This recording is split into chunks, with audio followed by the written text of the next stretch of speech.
Hello, and welcome to our podcast, True Grace Health from Soil to Soul. Because in fact, the only difference between soil and soul is you.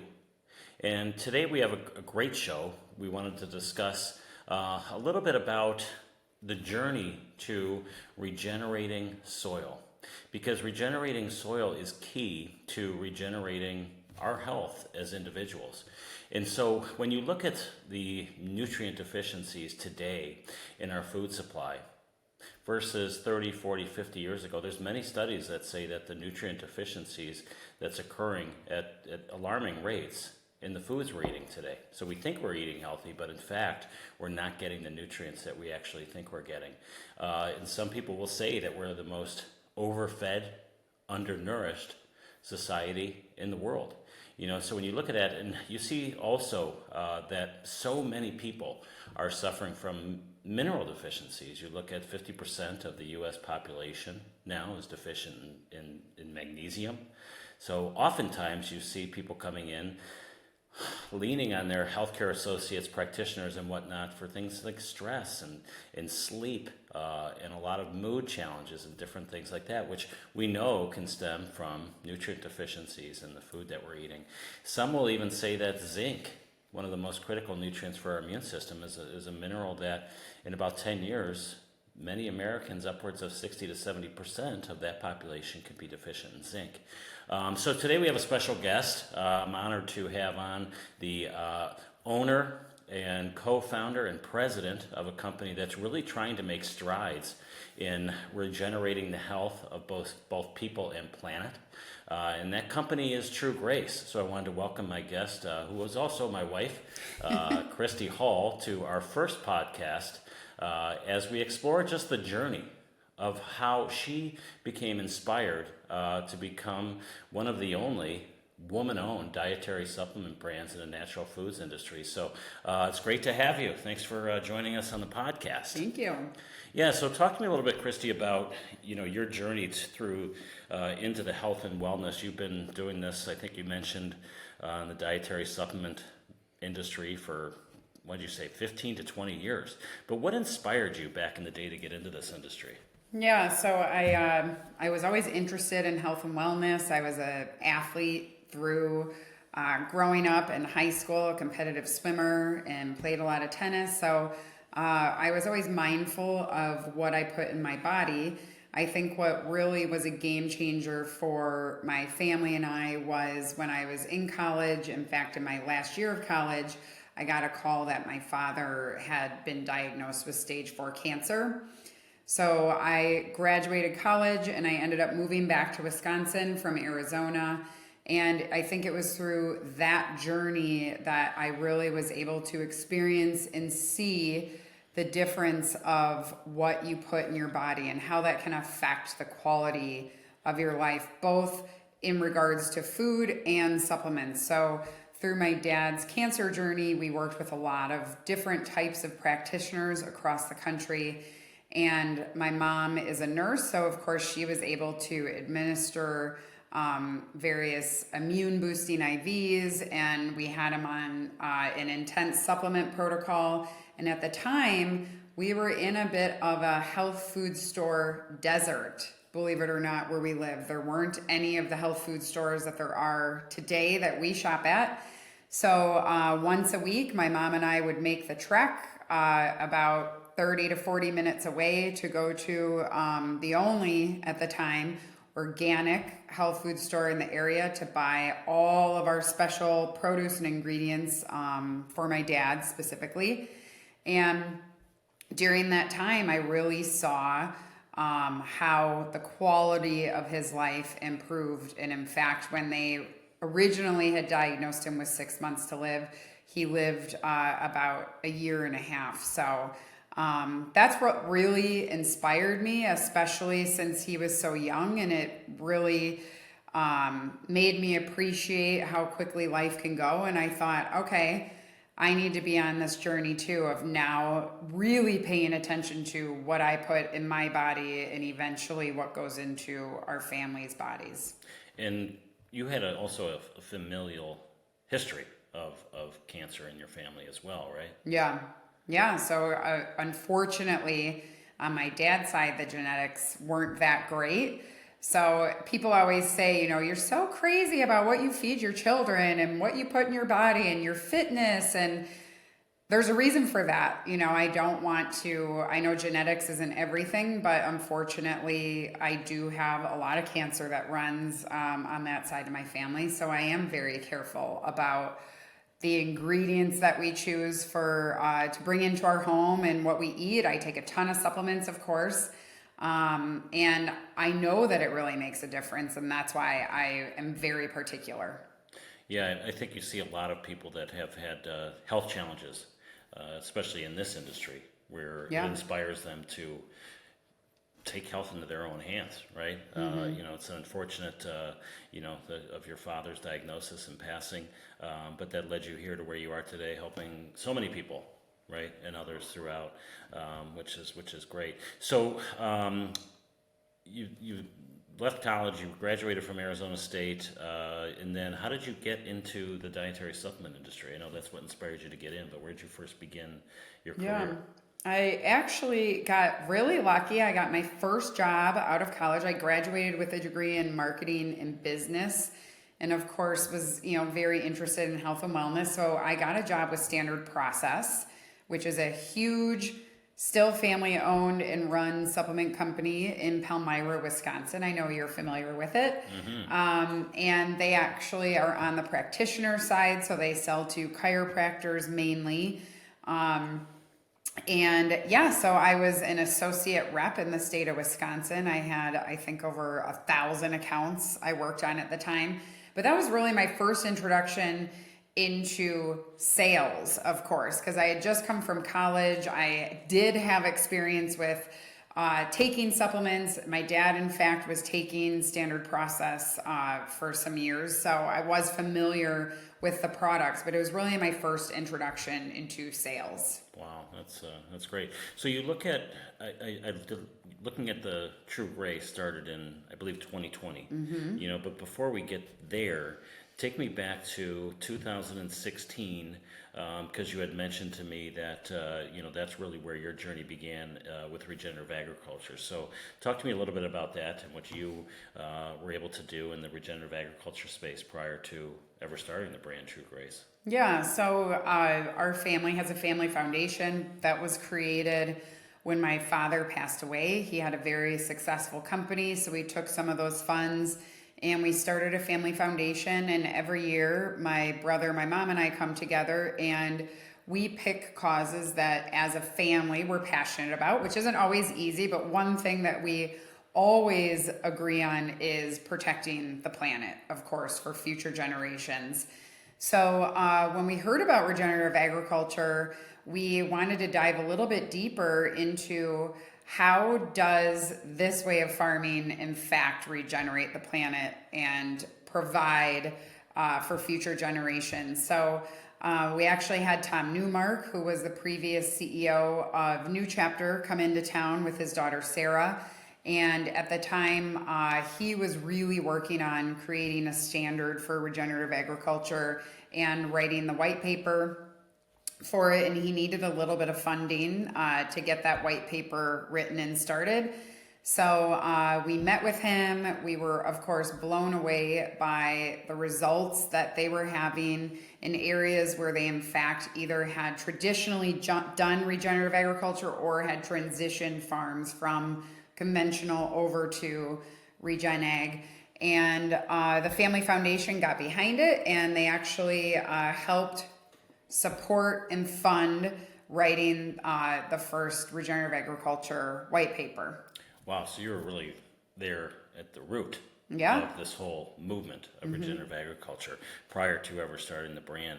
And I was also inspired to learn with your partnership with Rodeo. And talk to me a little bit about that and what you're doing in the community as well with the family partnership and whatnot. Yeah, so True Grace and the Family Foundation support and help farmers that are interested in making their land become regenerative organic certified. And why that's important is because, of course, On the farmer side, there is investment, of course, financially and time-wise. Farmers are busy. They don't have a ton of time to do the research and figure out what it all entails.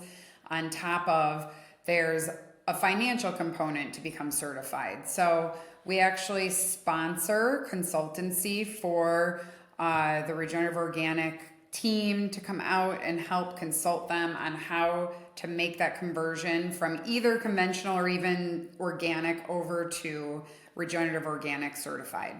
Wow, that's amazing. So you really that's a challenge. I mean, you look at agriculture today, and you look at a term that you very rarely hear is I'm a first generation farmer. Mm-hmm. It's always I'm a third generation farmer. A lot of times you see now, I think we're under the largest transfer of land mass ever in the United States, from just people wanting to get out of farming altogether and just kind of turn in the deed to the land and sell it and allow it to become commercial real estate or whatnot. So I really it's amazing what you're doing for that. Have you had any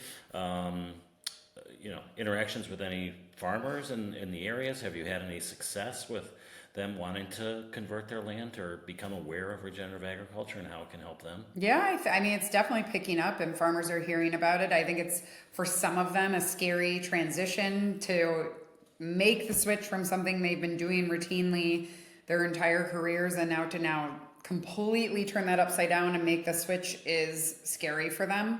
But I think if they can see the upside and the demand and, the increased nutrient density and protecting the planet and all of those things, oftentimes they are willing to make the switch when they get help. So we actually were able to support and provide consultancy for the first regenerative organic certified farm in Wisconsin. Wow, White Oaks Farm. Yes, thank you. So they're not too far from here. So it's been a very cool journey as they've gone through the program and they've had the consultants come out. We've been able to drive out and be with them and experience kind of what it all entails to become regenerative organic certified. So yeah, that's exciting. And we've also had some other farms reach out that just were very grateful. They had talked with some of the consultants and they've sent us these really nice emails, just basically a thank you for doing what we're doing and hoping that we're going to continue on with the support. Nice. So the ROC, the Regenerative Organic Certification, that's a standard, that's a certification that your family foundation and yourself helped to write the white papers to create the standard. That's amazing. I mean, you look back at things like organic, even back in the 50s and 60s, and non-GMO project verification. That was one where I remember 25 years ago going in and talking to people in health food stores, and they would say nobody's asking for it. Nobody knows what genetically modified is, or nobody's willing to pay 20-30% more for it. Yeah, here we are today. So it's really inspiring. Hopefully the regenerative movement really happens, because it needs to. We need to not sustain our planet anymore. We need to regenerate it. And by regenerating the health of our soils, it'll regenerate the health of the individuals. Okay, so fast forward. So it was 2016, so you didn't start your brand True Grace Health until January of 2020 is when you really mentioned that you were going to set out to be the first one of the first woman-owned. Yeah. There's a lot of women-founded companies in the industry, and we applaud that. But there's not many woman-owned brands in the supplement industry. So what inspired you to take that leap, and how did you do it? What does it take to start a brand? I'd like you to talk to a lot of the women out there, and it's got to be an inspiration to them that it can be done. Yeah, I mean, I think it took a lot of courage. Of course, it was scary. I, at the time, had a great job. It's not like I lost my job and needed a job. But I just felt through all of my experience in the industry, working for various supplement companies, some of who were family owned and then got purchased by big companies. Which is happening all over. Everywhere, today. Yes. And I just felt that there truly was a need. And that's when people say, why did you wait so long? With all of your experience, the reason I waited so long is I really wanted there to be a true need for something different to come along. And between 2016 and 2020 is when you saw a lot of those brands get purchased by the Nestle's, the Procter and Gamble's, Clorox, etc. And through that time, I could see the retailers really searching for and wanting something fresh and new that was still very mission driven, focused on quality, focused on ingredients, not just about margin. And so, yeah, I think after knowing so many retailers and continually hearing that there was a true need for a new brand to come along that wasn't owned by one of these big companies, I thought, gosh, we could be woman owned. We could really come in with our knowledge and use the best manufacturers with the most premium ingredients and really focus on the regenerative agriculture aspect, which a few companies were just starting to do. So really just took a leap of faith and jumped in. And I think at the time it was Pierce was 2 and Gracie K was 4. So I think I knew from the journey of my dad being an entrepreneur that it was possible to have family and still make it to all the important milestone events and games and swim meets and all of that and own your own business. So had I not had the experience of having a family member that was an entrepreneur, I'm not sure I actually would have jumped in and done it, because so many people I talked to said, don't do it. You're going to be so stressed out. You're never going to be there for your family. And I just had to ignore it because I thought in my head, that's not true. My dad had a big time company and he never missed any of our events. And he was very present in our lives. So I decided to jump in, quit our jobs. Right before COVID. So right before, yeah, so January. Obviously, I didn't know what was coming with COVID. Yeah. So yes, that was not great timing. But if you look back on it now, because you're in your 3rd year, I think you've had products in the market since what? Late October of 21. Okay, so and it took you a while to build the brand. So yeah.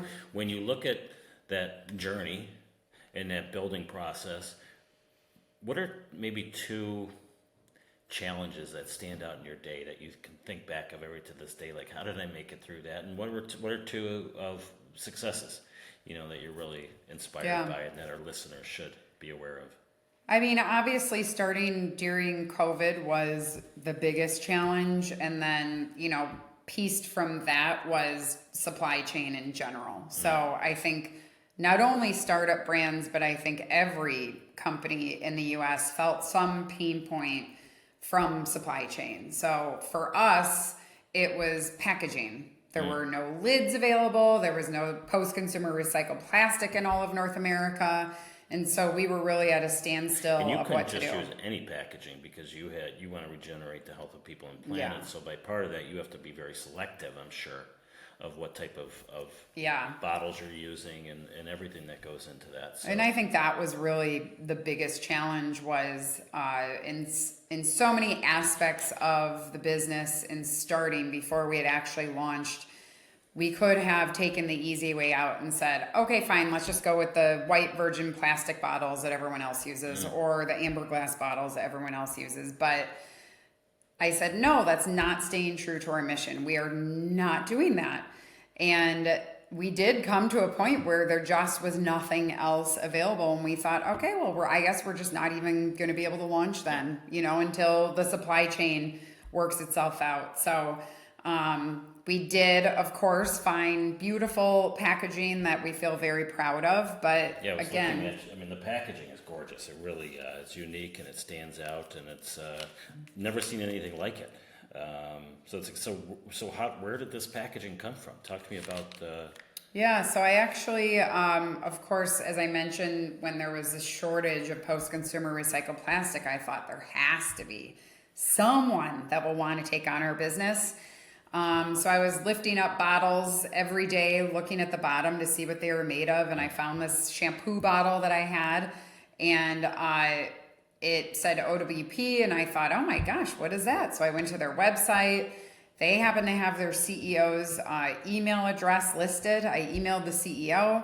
He emailed me back the next day. And I think he was inspired because at the time they were really working mainly in Europe with cosmetic companies. They're a Danish company.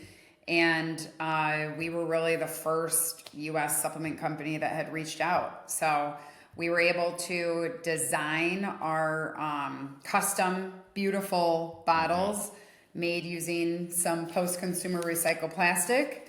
And with that, we partnered with Reese, which is a third party that pulls plastic out of oceans and waterways in Jakarta, Indonesia. Wow, that's amazing. So for every bottle you purchase, or consumer purchases of True Grace, are actually doing good. Yep. By pulling plastic out of the ocean. And we have a tracker on our website that tracks how much plastic True Grace as a company has pulled out. We're at about 7,000 pounds so far. That's amazing. You walk into stores, you look at those aisles, and you can imagine, you walk into one store, and I think, the supplement industry is probably one of the largest contributors to single-use plastic out there, right? Well, and that's really what inspired the refill pouch idea. Tell me about the refill pouch, because that's one that's I've not seen before.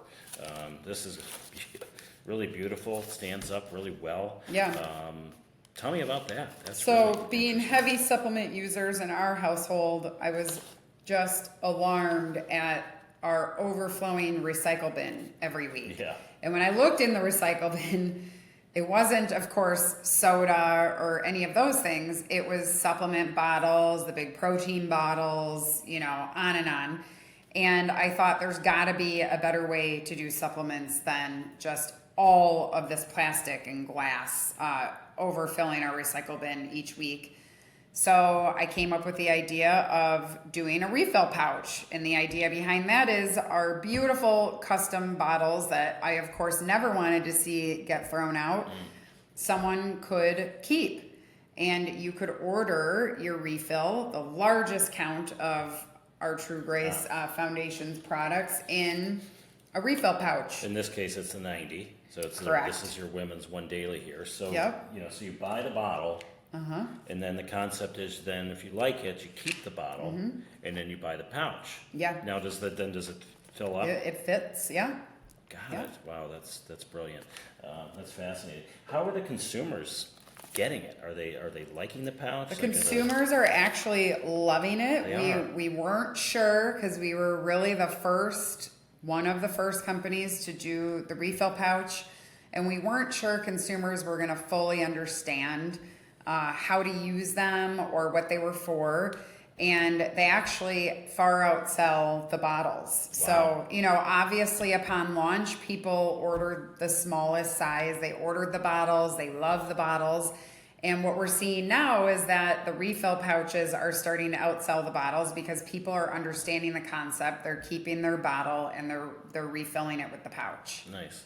So what's next? When you look at the journey and you look at things, and what are some of your goals with True Grace Health, and where do you want to take it? And do you want to explode this company and be everywhere? Do you want to be in all the the big box stores? And is that your goal? I would say, obviously we have a lot of work to do in growing our distribution in independent health food stores and co-ops across the country.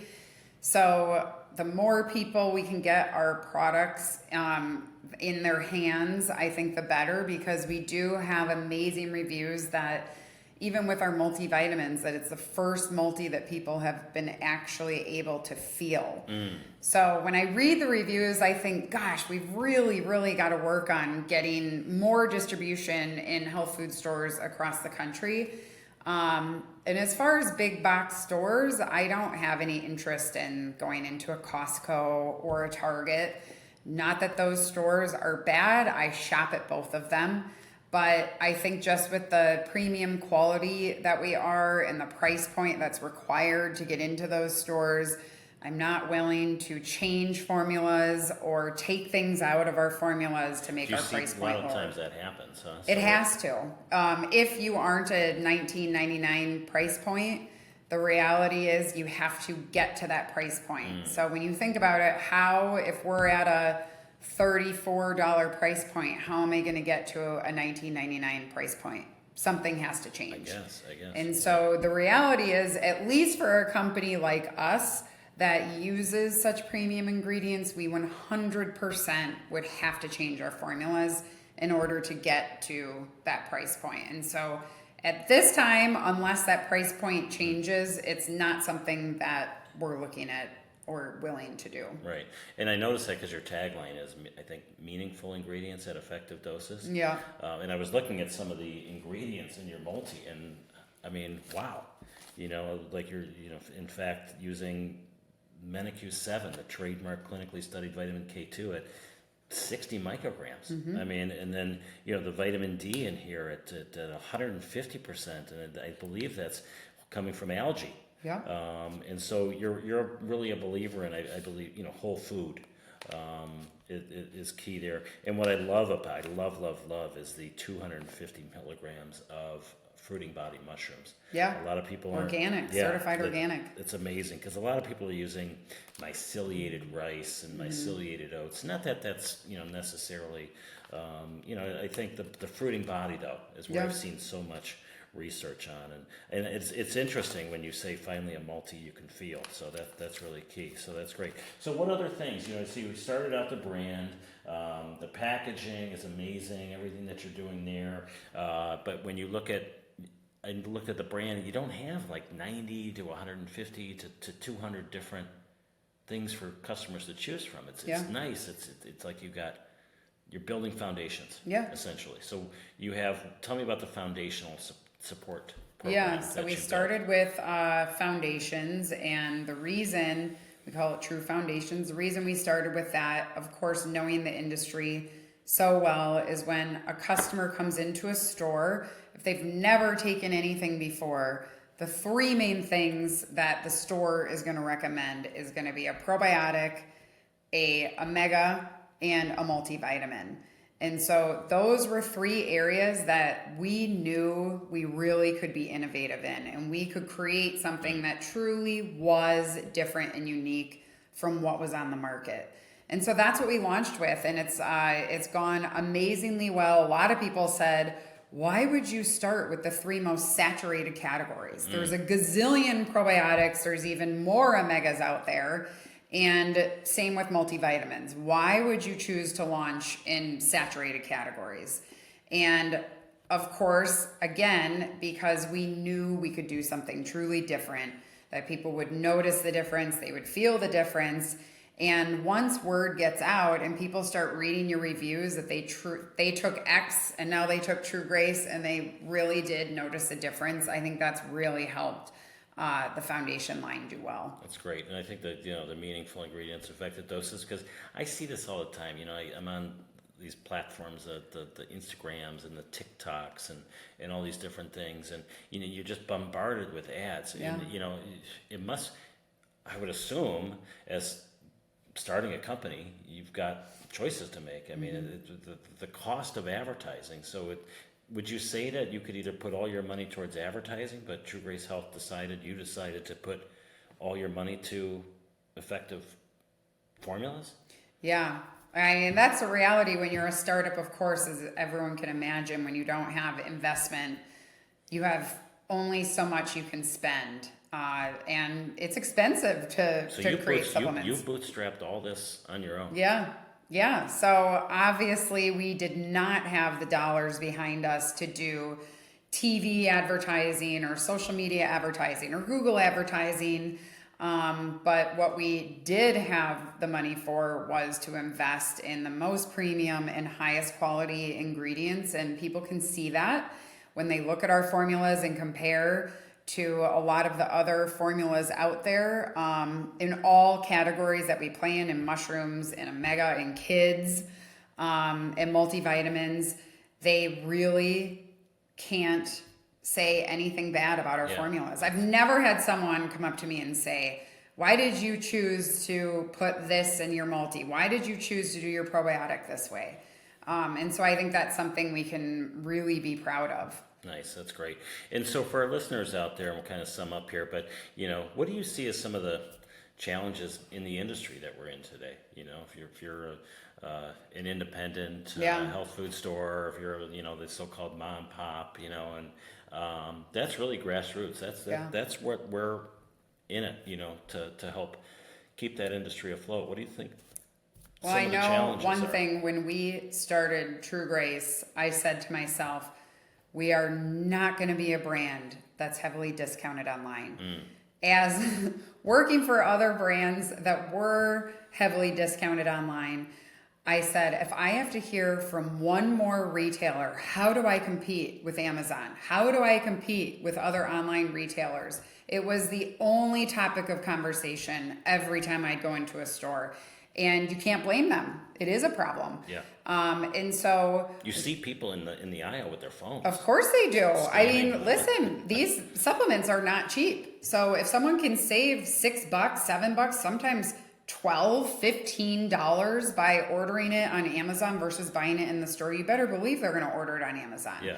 So, and that's unfortunate because the stores are the ones truly that oftentimes are educating and inspiring consumers about brands like True Grace.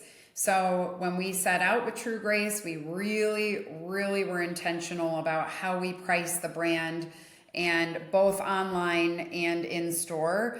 And we really have done our job in protecting our business so that when a customer walks in and they see True Grace on shelf in store, by all means, go on your phone, look it up on Amazon. It's going to be within $1 or $2 of the online pricing. So retailers can compete with Amazon, no problem. And we've worked very hard to make sure that that was going to be the case. That's fantastic. You don't see much of that. No. Especially where you can order and it's at your house in 2 hours now. Yeah. It's pretty safe. So when you look at, giving, for our listeners out there and being an inspiration that you are in the industry, probably for many women out there, what type of advice or inspiration would you leave your listeners with today? I think just to go in with confidence and have faith for people that want to start their own business. We've learned a lot along the way, and I think a huge part of it was through the process and journey of working for so many companies is never burn a bridge. It's a small industry. There's other industries, of course, that are the same, but in speaking about our industry, I learned at a very young age that we're all connected in some sort of way. And someone that's your competitor on, one day, the next day could now be your work colleague. And so it's important to always play fair and keep your connections and keep your networks. And that was one of the things that was so helpful when we started True Grace, was just having cell phone number of various CEOs that we worked with before that picked up their phone and answered and gave us advice. So it's a very small industry, and I think it's really, really important to always keep your connections and don't burn bridges. That's great. And then you look at the brand. It's amazing what you're doing from all around. It's the fastest growing multivitamin brand in spin, so congratulations on that. That's just phenomenal. So when you look at it from planet-friendly packaging to meaningful ingredients and effective doses, it's products you can feel, which I think is what a lot of the retailers want out there as well, because when they're putting this in someone's hand and they're recommending something and they can feel the difference with it. Yeah. They're going to keep coming back. So congratulations on everything that you've done with True Grace. You're an inspiration. Thank you for being a guest on our first podcast. Yes, thank you. And again, as you go on in your journey, make sure that always remember the only difference between soil and soul is you. And we can make this change. We can work it together. So thanks for listening. Stay tuned.